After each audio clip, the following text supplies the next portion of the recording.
ব্রাজিলের বিপক্ষে নাটকীয় পরাজয়ের পর আবেগ আপ্লুত হয়ে জাপানের সমর্থকদের কাছে ক্ষমা চেয়েছেন জাতীয় দলের প্রধান কোচ হাজিমে মোরিয়াসু।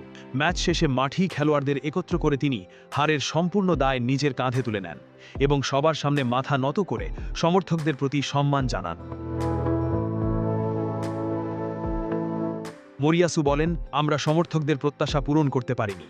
একজন কোচ হিসেবে এই পরাজয়ের দায় আমারই, তাই আমি আন্তরিকভাবে সবার কাছে ক্ষমা চাইছি। তিনি আরও বলেন, হিউস্টনে স্টেডিয়ামে উপস্থিত জাপানি সমর্থকদের পাশাপাশি বিশ্বের বিভিন্ন প্রান্তে গভীর রাত জেগে যারা টেলিভিশন ও ইন্টারনেটে দলকে সমর্থন করেছেন তাদের প্রতিও তিনি কৃতজ্ঞ।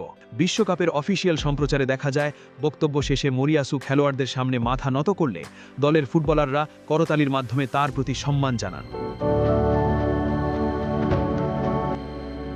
2018 সালের বিশ্বকাপের পর থেকে টানা 8 বছর ধরে তিনি জাপান জাতীয় দলের দায়িত্ব পালন করছেন। হারের হতাশা থাকলেও ভবিষ্যতের জন্য আশাবাদী থাকার আহ্বান জানান এই কোচ। তার ভাষ্য, বিশ্বকাপ থেকে বিদায় নেওয়া কষ্টের হলেও খেলোয়াড়রা নিজেদের সর্বোচ্চটা উজাড় করে দিয়েছেন। কোচিং স্টাফ ও সাপোর্ট টিমও সর্বোচ্চ নিবেদন দেখিয়েছে। এই অভিজ্ঞতা থেকেই শিক্ষা নিয়ে আরও শক্তিশালী হয়ে ফেরার প্রত্যয় ব্যক্ত করেন তিনি।